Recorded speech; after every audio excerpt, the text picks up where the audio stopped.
नमस्कार दोस्तों। आज हम सीखेंगे कि एजेंट का अपॉइंटमेंट फॉर्म कैसे फिल करते हैं। आप लोगों में से कुछ लोगों ने मुझसे पूछा था कि एजेंट ने एग्ज़ाम पास कर लिया, बाकी की प्रोसेस क्या है। तो आज जो मैं फॉर्म भरना सिखा रही हूँ वही आगे की प्रोसेस है। जब आपका एजेंट एग्ज़ाम पास कर लेता है तो उसके बाद हमें उसका कोड लगवाना होता है, और कोड लगवाने की जो फर्स्ट स्टेप होता है वो होता है ये application for appointment to act as an insurance agent. ये फॉर्म हमें फिल करना होता है और इस फॉर्म के साथ हम कुछ डॉक्यूमेंट लगाते हैं। वो सारे डॉक्यूमेंट लगाने के बाद हम सेल्स डिपार्टमेंट में वो टाइप करने के लिए देते हैं। फिर हम अपने एबीएम से बीएम से सिग्नेचर करवाते हैं, उसके बाद वो उसका कोड जनरेट कर देते हैं। वो कोड हमें तुरंत ही मिल जाता है। उस कोड को आप अपनी डायरी में नोट डाउन कर लीजिए और उसका नेफ्ट मिल जाता है आपको। ये दोनों चीज़ें आप कर लीजिए। और मैं सजेस्ट करूँगी कि आप एक डायरी मेंटेन कीजिए जिसमें आप अपने एजेंट का नाम, उसका कोड, उसका मोबाइल नंबर, उसका एड्रेस और बेहतर हो डेट ऑफ बर्थ भी लिख लीजिए ताकि आप उसे बर्थडे विश कर सके। मतलब कुछ ऐसी चीज़ें आप थोड़ा सा इनोवेटिव कर लीजिए अपनी तरफ से। ये बेसिक बेसिक चीज़ें करिए और एक रजिस्टर भी मेंटेन करिए जिसमें आप जितनी भी आपने पॉलिसीज़ करी है, पहली पॉलिसी करके वो करना शुरू कर दीजिए, उसमें लिखना शुरू कर दीजिए। मैं आपको दिखा दूंगी, मेरा अपना खुद का रजिस्टर था जो मैंने बाद में मेंटेन किया, तो वो चीज़ आप कर लीजिएगा, ठीक है। अभी मैं आपको ये जो फॉर्म है ये भरना सिखाऊंगी कि किस तरीके से ये फॉर्म फिल किया जाता है। चलिए अब हम शुरू करते हैं। देखिए दोस्तों, यहाँ पे लगेगी उसकी एजेंट की फ़ोटो। इस पर मैं लिख देती हूँ फ़ोटो, ठीक है। ये फ़ोटो लगेगा। अब इसमें जो ये पहला कॉलम है वो है नेम का। आप इस फॉर्म को कोशिश कीजिए कि कैपिटल में फिल करें, और जो 300 नंबर फॉर्म होगा वो भी कैपिटल में फिल कीजिए, क्योंकि देखिए जब हम टाइपिंग के लिए देते हैं ना तो कई बार ऐसा होता है कि उनको हमारी राइटिंग समझ में नहीं आती, तो हो सकता है कुछ वो टाइपिंग मिस्टेक हो जाए। तो उसको अवॉइड करने के लिए, मिनिमम करने के लिए हम अपना जो फॉर्म है पूरा कैप्स लॉक में भरेंगे। मान लीजिए उसका नाम मैं लिख देती हूँ रोहित। ये हो गया रोहित, ठीक है। रोहित मैंने लिख दिया। इसके अलावा रोहित लिखने के बाद मैंने इसमें लिखा, इसमें आएगा टाइटल, स्टेट, मिस्टर, मिसेस या मिस। तो अब हम इसमें 1 कर देते हैं जो कि है मिस्टर। फादर्स नेम क्या है? फादर्स नेम मान लीजिए ये है बलवीर। ये है बलवीर सिंह।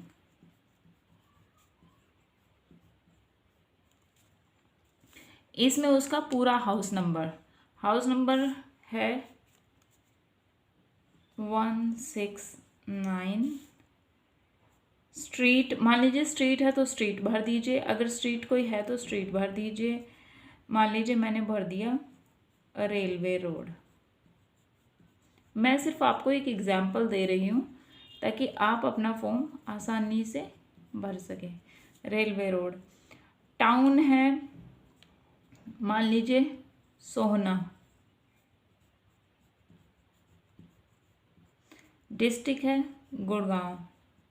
वैसे तो अब गुरुग्राम हो चुका है तो मैं गुरुग्राम ही लिख रही हूँ, ठीक है। ये हो गया गुरुग्राम, आप देख पा रहे हैं ना इसको। और स्टेट हो गया हरियाणा।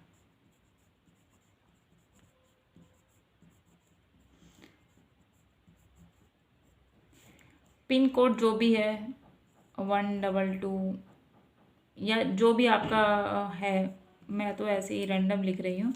और यहाँ उसका मोबाइल नंबर, यहाँ पे आप उसका मोबाइल नंबर, यहाँ पे उसका ईमेल आईडी। अगर तो उसके पास ईमेल आईडी नहीं है तो आप कोशिश कीजिए कि उसका ईमेल आईडी जनरेट करवा दें, तो उससे आपको आसानी हो जाएगी। अच्छा, आप लोग पूछेंगे कि अगर मान लीजिए रेंट एग्रीमेंट लग रहा है तो रेंट एग्रीमेंट वाला यहाँ पे एड्रेस डलेगा, ठीक है।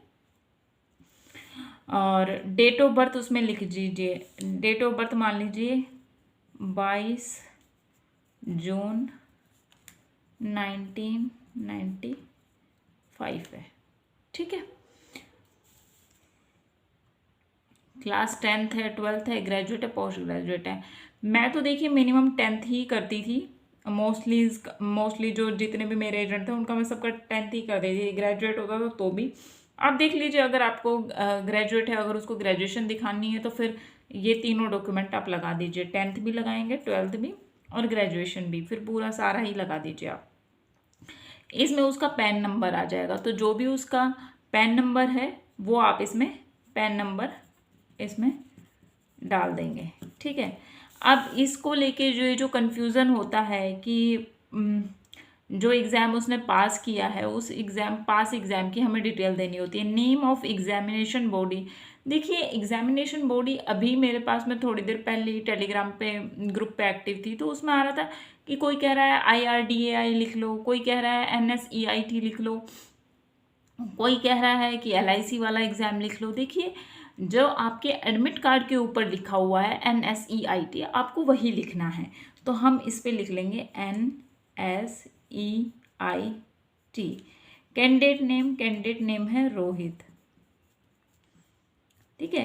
कैंडिडेट नंबर में वो नंबर आएगा जो आपको मिलता है LICI, ये ना एक उसमें जब आपका एडमिट कार्ड आता है उसमें ये नंबर होता है, बहुत सारे डिजिट का होता है। तो ये नंबर आप एक बार लिख लीजिएगा।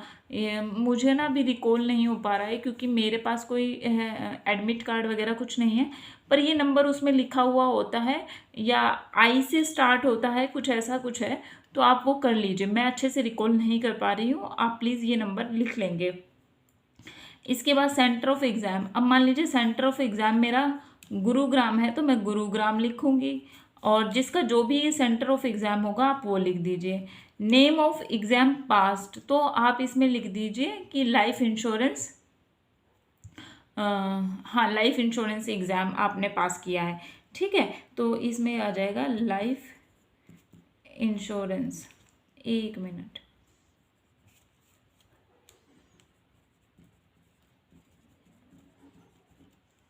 ठीक है, लाइफ इंश्योरेंस एग्ज़ाम पास किया है।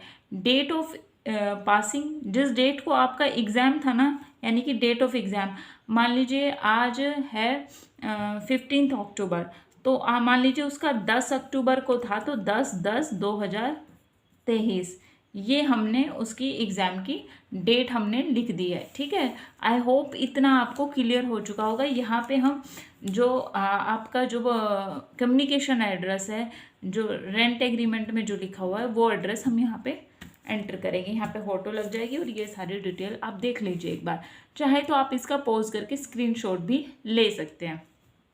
ठीक है, इतना बेसिक हो गया। ये हम नेक्स्ट पेज पे चलते हैं। नेक्स्ट पेज पे है ये कि अगर मान लीजिए उसके पास कभी भी furnish the detail of any insurance agency in force और ever held by the applicant.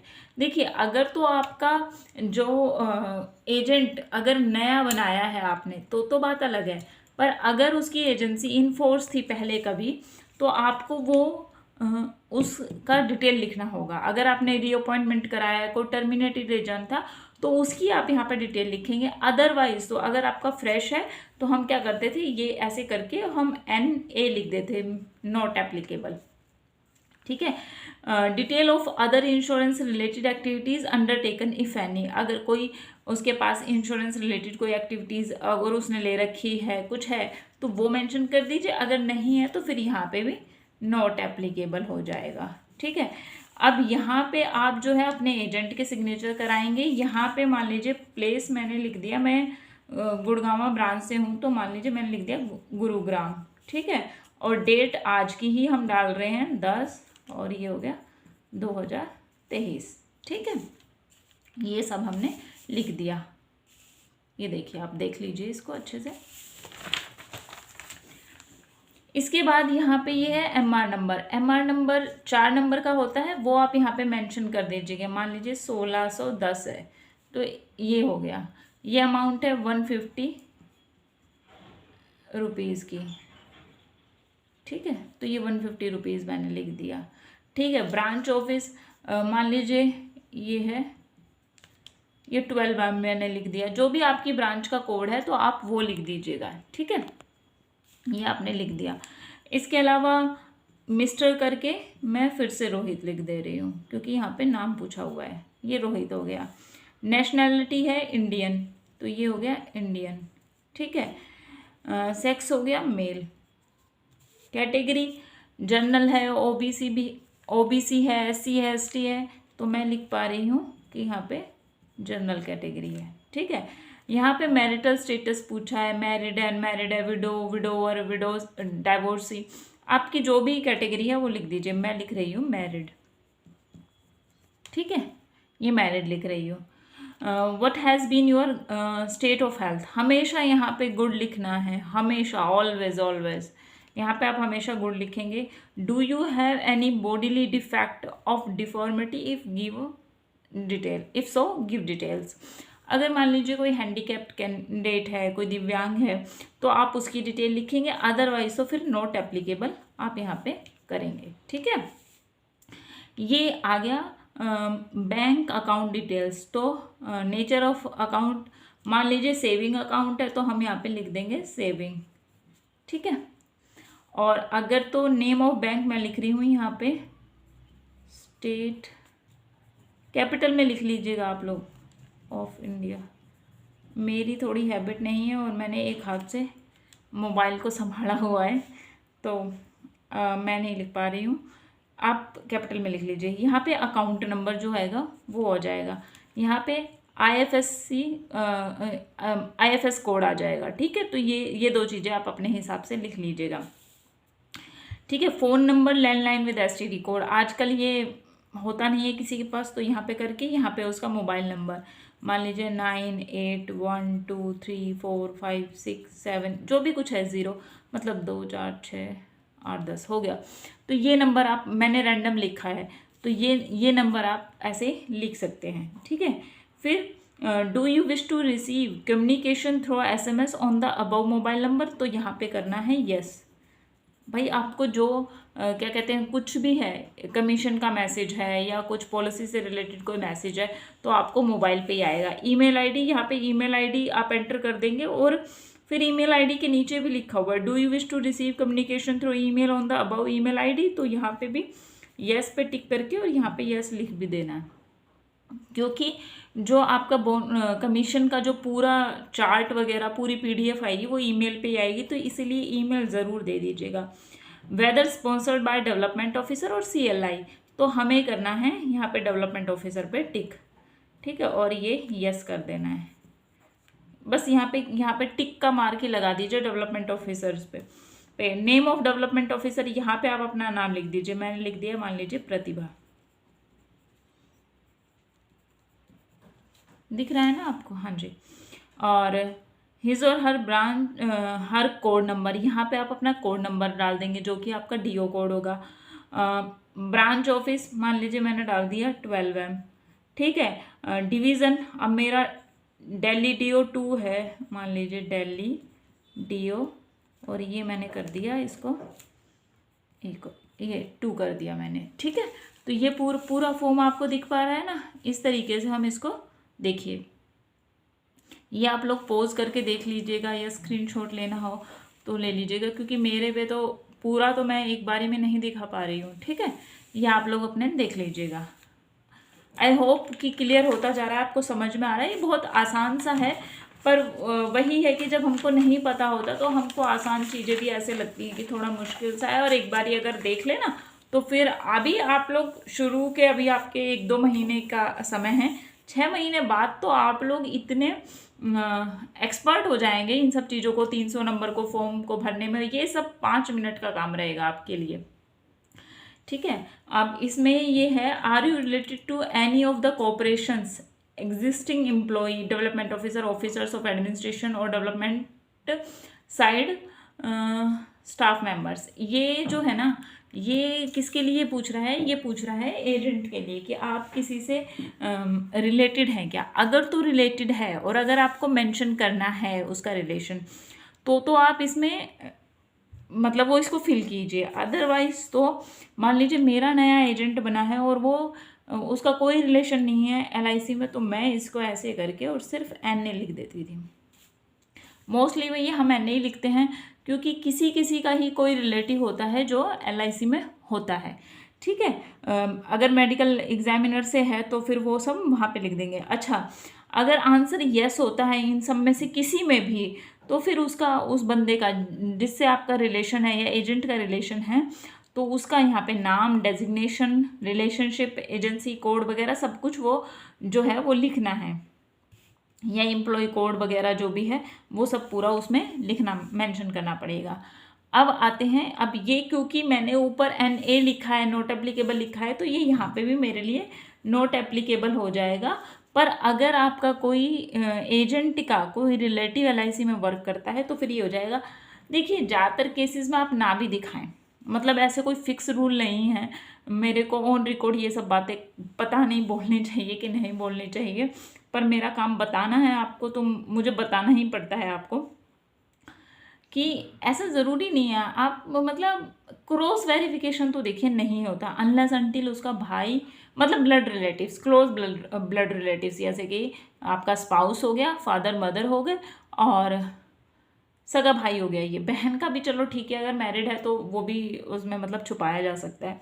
तो कोशिश करिए ना बताएं, कोई बहुत ज़्यादा डिस्क्लोज करने की ज़रूरत नहीं है, और कर दोगे तो ऐसी कोई दिक्कत भी नहीं है। ठीक है, अब इसमें आ रहा है 8 नंबर का पॉइंट है कि is your spouse in the service of state, central government, public sector undertaking including town, municipality, municipal corporation, जिला परिषद, ग्राम पंचायत एक्सेट्रा। इसमें येस और नो करना होता है।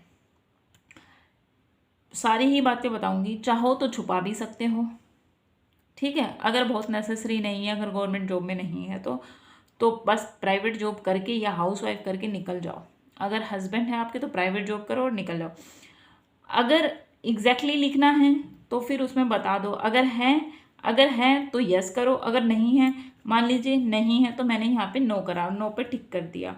If yes, no objection certificate from employer is required. अब बताइए, अब इसमें अगर हमने यस कर दिया तो हमको फिर नो ऑब्जेक्शन NOC लेनी पड़ेगी एम्प्लॉयर से, तो फिर वहाँ पे भी एक चीज़ मेंशन होगी।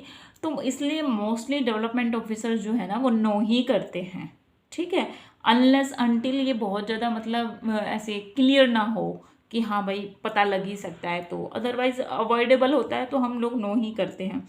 क्योंकि देखिए, किताबों की बातें एक अलग चीज़ होती है और जो प्रैक्टिकल होता है मैंने देखा कि वो टोटली अलग होता है। जो ट्रेनिंग में सिखाया है और जो हम सीखते हैं खुद से आके वो बहुत डिफरेंट होता है। तो ये चीज़ हो गई। ठीक है, और इसमें what is your guardians husband और वाइफ्स ऑक्यूपेशन। अब इसमें उनका ऑक्यूपेशन लिखना है। मैं सजेस्ट करूँगी कि प्राइवेट जॉब लिख दो। अगर वाइफ है, जैसे मान लो वाइफ ऑक्यूपेशन लिख दिया मैंने हाउस वाइफ। ठीक है, अगर तो हस्बैंड है तो फिर मैंने लिख दिया प्राइवेट जॉब, बस प्राइवेट जॉब लिख दो, बात ख़त्म हो जाती है उसमें।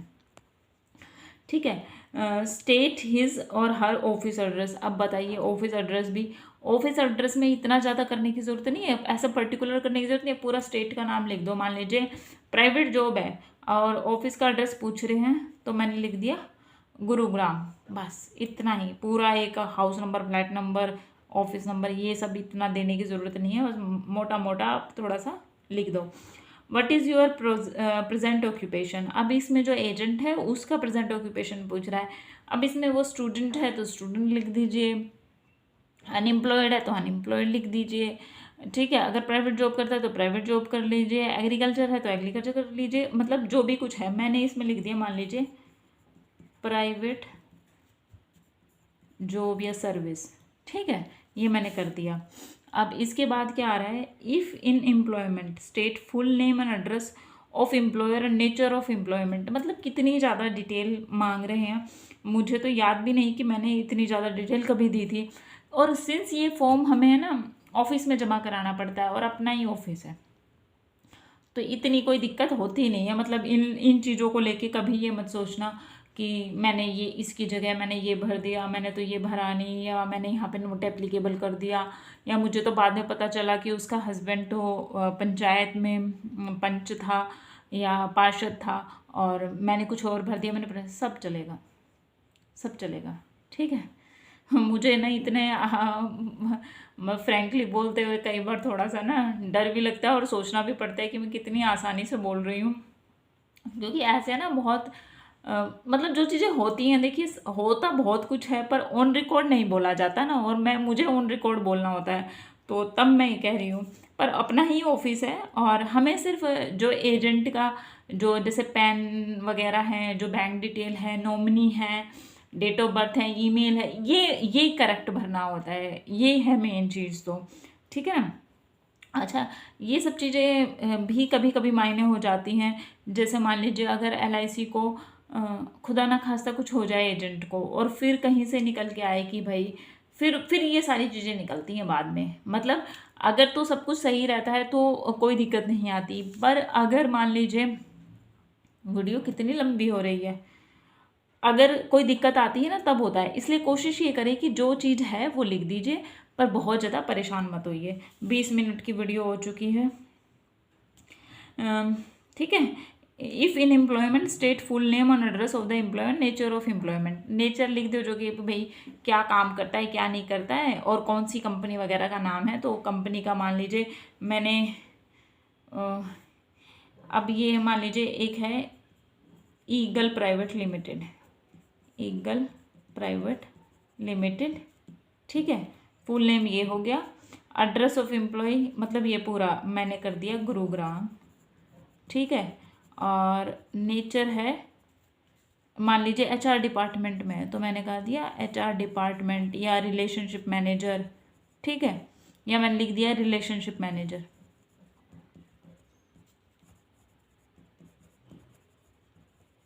ठीक है, ये मैनेजर, ठीक है, ये हो गया रिलेशनशिप मैनेजर लिख दिया। राइटिंग समझ में नहीं आएगी पर मैं बोल रही हूँ तो समझ में आ जाएगा। Whether permission to take agency is required और नॉट, तो उसमें लिख दो अगर प्राइवेट है तो रिक्वायर्ड नहीं है कि भाई नो, ठीक है। If yes whether same has been taken, तो अगर रिक्वायर्ड है तो येस करेंगे, और अगर ले ली है तो फिर उसका मेंशन करेंगे कि येस और no. Have you ever been, ठीक है, इंसॉल्वेंट वगैरह, अप्लाइड फॉर इंसॉल्वेंसी और कंपाउंडेड विद योर क्रेडिटर्स। देखिए इसमें हमेशा नो करना है भैया, इसमें तो नो ही करना पड़ेगा, इंसॉल्वेंसी के एक्ट में हमें आना नहीं है। आर यू हैविंग और had any time an agency doing general insurance business unit trust of India और पब्लिक प्रोविडेंट फंड वगैरह, इन्वेस्टमेंट चिटफंड कंपनी वगैरह में काम किया है तो मेंशन कर दो, अदरवाइज ना भी मेंशन करो तो कोई इतनी दिक्कत होती नहीं है। तो इसमें मैं कर रही हूँ नो। मतलब मैं वो बातें बता रही हूँ जो हम भरते थे फॉर्म और हमने सीखा था।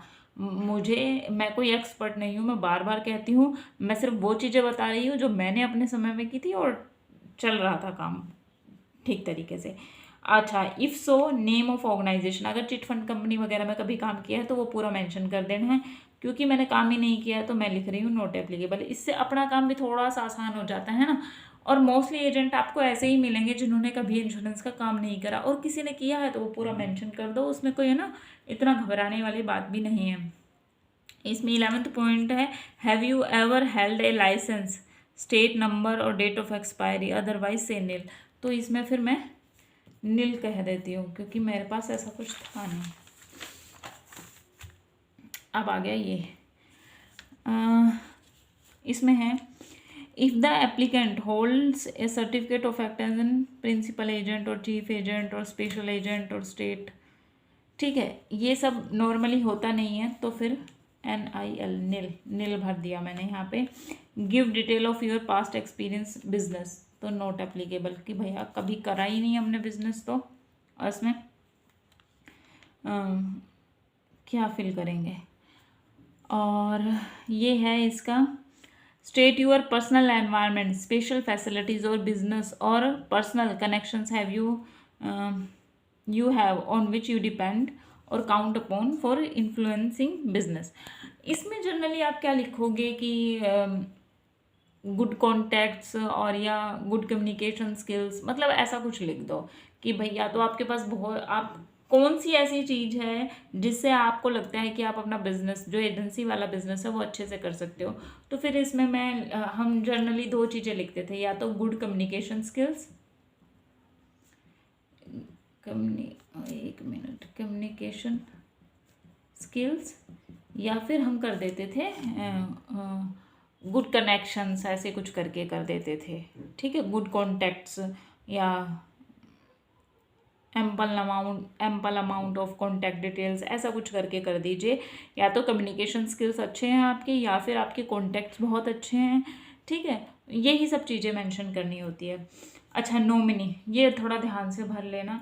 नॉमिनी में मान लीजिए मैंने लिख दिया सुनीता देवी, सुनीता देवी। अच्छा, नॉमिनी किन किन को बना सकते हैं आप अपनी, है ना, एजेंट की कोशिश करें, एजेंट के फादर, मदर और वाइफ में से। अगर वाइफ है तो सबसे पहले नॉमिनी वाइफ बनेगी, ठीक है।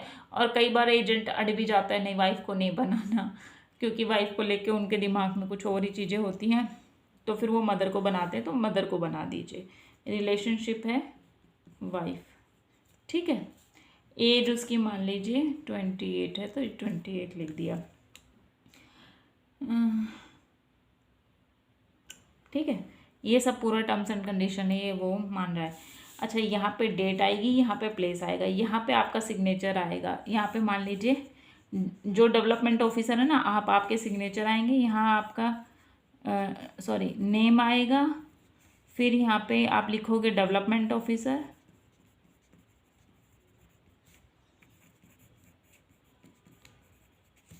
एड्रेस मान लीजिए मैंने लिख दिया गुरुग्राम, बस ऑफिस का ही एड्रेस मतलब, ठीक है ये।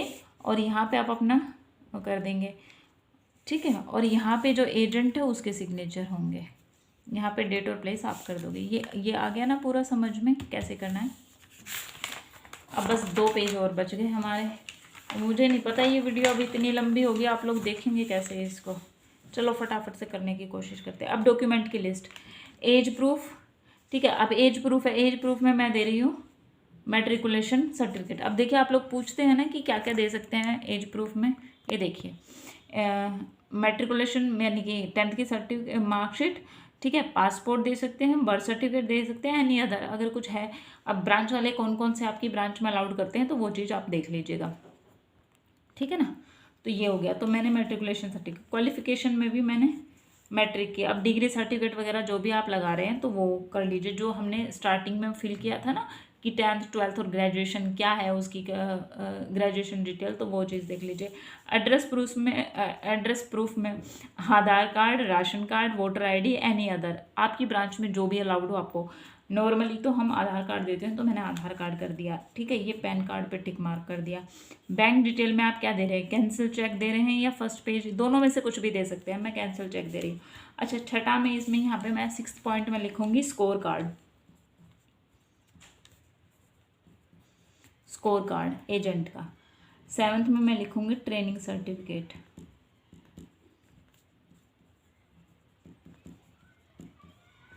इसके अलावा तो कुछ नहीं है। मान लो 8 मैंने रेंट एग्रीमेंट भी लगा रखा है, तो मैं रेंट एग्रीमेंट भी लिख दिया मैंने, ठीक है। ये रेंट एग्रीमेंट, ये डॉक्यूमेंट मैंने लगा दिए, ठीक है ना। ये पूरा आपको दिख गया ना, ये देख लीजिए,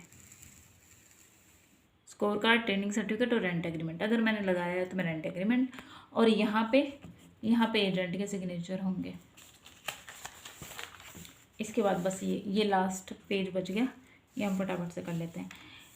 is applicant related to yourself, अब हमसे पूछ रहा है कि जो एजेंट है वो हमसे रिलेटेड है, हम लिखेंगे नो भैया हमसे रिलेटेड नहीं है। Any other employ of the corporation, no. अगर है तो कर देना, नॉर्मली नहीं होते तो मैं नो नो नो कर रही हूँ। Medical officer, no.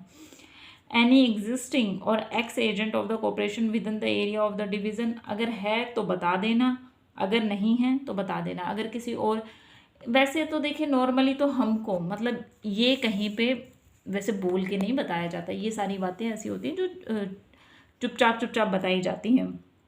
कहते हैं ना कि मैं बता रहा हूँ या बता रही हूँ, नाम मत लेना है, तो ये वो वाली बातें हैं कि किस लिए इतना डिस्क्लोज करना कि किससे रिलेटिव। अगर कोई बहुत ज़्यादा फादर मदर और स्पाउस नहीं है तो क्या कहते हैं डिस्क्लोज करने की ज़रूरत भी नहीं है, ठीक है। तो किसी और एजेंट से रिलेटेड है, नहीं है। If the answer to any of the question is yes please give the following details.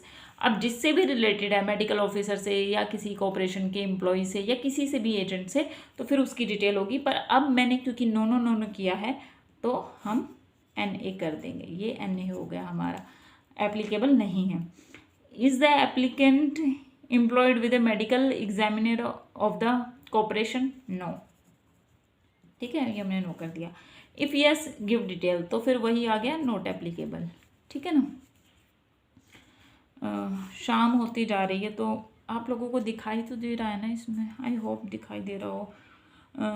Weather any other family member is working as agent with any other insurance, अगर है तो देखिए कर दीजिए, अगर आप करना चाहते हैं। अगर आप मुझसे पूछेंगे कि मैडम नहीं करे तो कोई दिक्कत होती है, कोई देखिए क्रॉस वेरिफिकेशन तो होता नहीं है, खुदा ना खास्ता कुछ हो जाए तो मैं कुछ कह नहीं सकती, बट नॉर्मली जनरली LIC कोई क्रॉस वेरिफिकेशन उस तरीके से नहीं करती। अब ये वीडियो देखने के बाद कोई क्रॉस वेरिफिकेशन कर ले तो भी मैं कुछ नहीं कह सकती। ठीक है ना, तो इसमें मैं नो कर रही हूँ।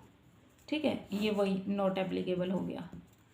ठीक है, अब इसमें ये लिखा हुआ है, are you satisfy with the applicant would be able to absorb the agency training and conduct the agent on his own. ये हमेशा यस करना है, ये जो है ना ये वाला पॉइंट, सेकंड पॉइंट, ये हमेशा आपको यस करना है, क्योंकि इसमें आप नो कर देंगे तो फिर आप खुद ही अपने एजेंट पे जो है ना वो डाउट कर रहे हैं, ये इस तरीके की बात हो जाएगी। ठीक है, will the applicant work for the corporation full time और पार्ट टाइम। अब पार्ट टाइम कर रहा है तो पार्ट टाइम कर दीजिए, फुल टाइम कर रहा है तो फुल टाइम कर दीजिए। मान लीजिए मैं पार्ट टाइम लिख रही हूँ, मैं लिख रही हूँ पार्ट टाइम, मैंने लिख दिया पार्ट टाइम। अब आगे कह रहा है part time in what other business और activity he is he engaged and what is the nature of his duties. तो मैंने कह दिया कि वो प्राइवेट जॉब में है, क्योंकि मैंने लिखा हुआ है पहले प्राइवेट सर्विस, तो मैंने लिख दिया प्राइवेट सर्विस, और ये मैंने लिखा था रिलेशनशिप मैनेजर, तो वही मुझे यहाँ पे लिख देना है। अच्छा, अब इसमें इनकम पूछ रहा है, क्योंकि what is the approximate income other business according to your information. अब नॉर्मली मान लीजिए मैंने लिख दिया कि भाई 30K per month, 30,000 per month, ये मैंने लिख दिया उसका। ठीक है, प्लेस और area which the applicant will do business. अब आप लोगों का जब से ये आया है ना कि कहीं के भी एजेंट बना सकते हो आप लोग, तो फिर जिस ऑपरेशनल एरिया जो होगा ना उसका आपके एजेंट का, तो वो आप मेंशन कर दीजिए। आप अपनी ब्रांच के अलावा किसी और ब्रांच में चाहते हैं तो वो ब्रांच कर दीजिए। मान लीजिए मैं दिल्ली लिखना चाहती हूँ तो वो दिल्ली लिख दीजिए, गुड़गांव लिखना चाहते हो तो आप गुरुग्राम लिख दीजिए। ठीक है, जहाँ पे भी आपका एजेंट काम करेगा वो एरिया आप लिख दीजिए। Was he ever in the insurance trade directly और इनडायरेक्टली। अब हम इतनी जगह से तो नो करते आ रहे हैं। पता है ये 10 बार एक ही क्वेश्चन को घुमा घुमा के पूछने का क्या मतलब है, कि कहीं ना कहीं अगर आपने कुछ क्या कहते हैं मिसमैच हुआ ना तो वो पकड़ में आ जाएगा, तो थोड़ा सा सावधानी से भरना होता है। तो अब हमें इसमें लिखना है नो। ठीक है, इसमें was he ever in the insurance trade directly और इनडायरेक्टली, नहीं था तो नो लिखना है, अगर था तो लिख देना है। Source from which application was secured, इसका मतलब ये है कि आपने एजेंट जो है ना वो अपना कैसे बनाया। अगर रेफरेंस से बनाया तो रेफरेंस से लिख लीजिए, अगर कोल्ड कैनवासिंग से बनाया है, रैंडमली बनाया है तो वो लिख दीजिए। अगर मैं यहाँ पे लिख रही हूँ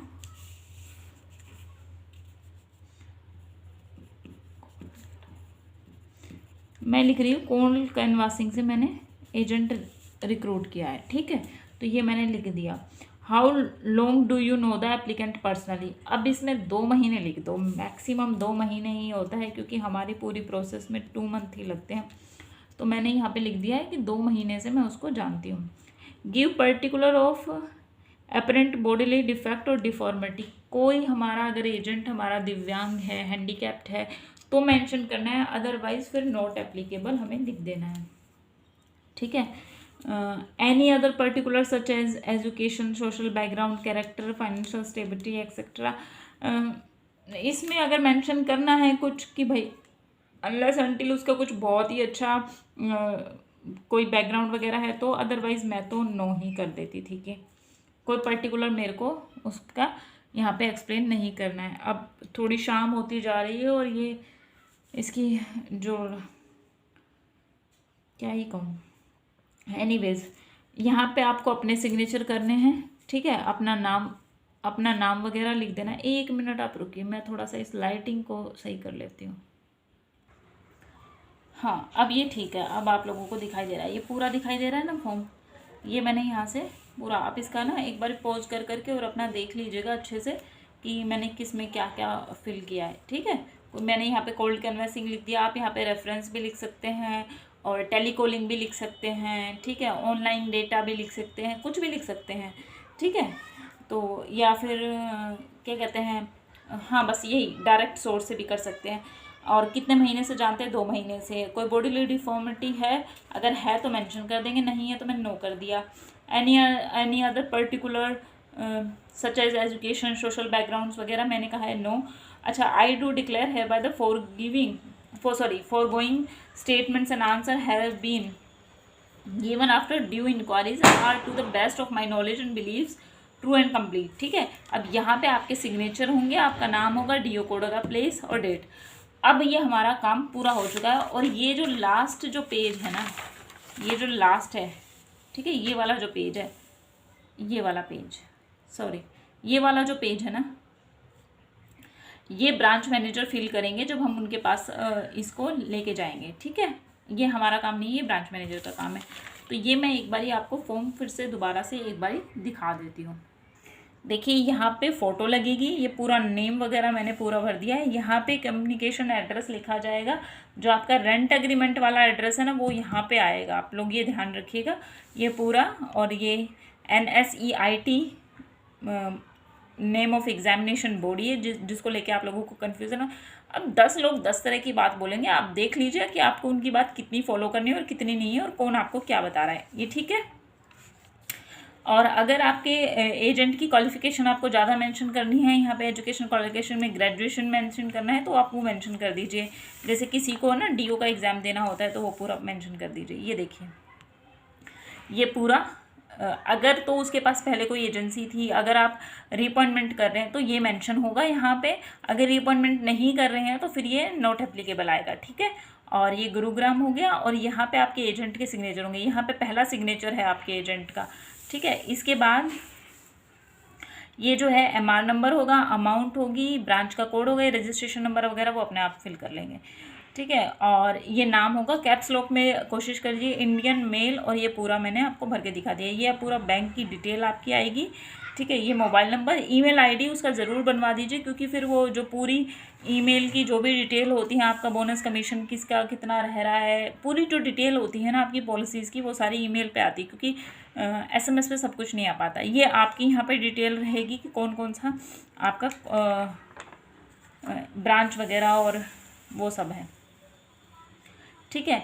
अगर तो वो किसी एम्प्लॉय से, मैंने बता चुकी हूँ, ये पूरा मैं फॉर्म आपको दोबारा से ये दिखा रही हूँ, सो दैट आप एक बारी इसका स्क्रीनशॉट वगैरह ले सकें और समझ सकें। अगर कोई भी कन्फ्यूज़न रह जाता है, मान लीजिए मैं कोई बात अभी बतानी भूल जा रही हूँ या कुछ है, देखिए एक सिग्नेचर आपके एजेंट का हुआ था पीछे, और सेकंड सिग्नेचर आपके एजेंट का होगा यहाँ पे, और यहाँ पे आपका भी सिग्नेचर होगा। तो 2 आपके एजेंट का, तीसरा सिग्नेचर होगा यहाँ पे, ठीक है। ये पूरा पेज वो वाला है कि कौन कौन से आपने डॉक्यूमेंट लगाए हैं, ठीक है। और एक सिग्नेचर आपका ये होगा।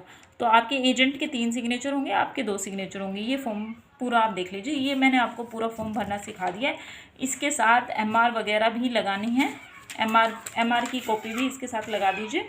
और ये फिर आपको सेल्स डिपार्टमेंट में टाइप करने के लिए दे देना। और एक बार जब वो टाइप कर देना, उसको अच्छे से चेक कर लेना कि कहीं कोई नाम वगैरह की स्पेलिंग में कोई दिक्कत तो नहीं है, क्योंकि फिर बाद में मान लीजिए खुदा ना खास्ता कुछ हो जाता है ना, तब दिक्कत आती है। या फिर पैन कार्ड वगैरह में कोई दिक्कत आएगी, फिर कमीशन रुकेगा, फिर कोई ना कोई दिक्कत आएगी, ठीक है। तो ये चीज़ आप रखिए। आई होप आपको ये वीडियो यूज़फुल लगी होगी। एंड प्लीज़ लाइक करिए, सब्सक्राइब भी करिए चैनल को, क्योंकि मैं मेहनत कर रही हूँ आप लोगों के लिए। तो अगर आप लोग लाइक करते हैं, सब्सक्राइब करते हैं चैनल को, तो मुझे खुशी मिलती है, मोटिवेशन भी मिलता है आगे वीडियो बनाने का। आई होप आप लाइक एंड सब्सक्राइब का ध्यान रखेंगे और मैं आपके कंटेंट का और जो क्वालिटी वीडियोज़ हैं उनका ध्यान रखूँगी। बस दोस्तों इतना ही कहना था। अगर कोई क्वेश्चन है, कोई डाउट है तो प्लीज़ या तो टेलीग्राम ग्रुप पे बताइए मुझे या फिर इसके कमेंट सेक्शन में बताइए। थैंक यू दोस्तों, ऑल द वेरी बेस्ट।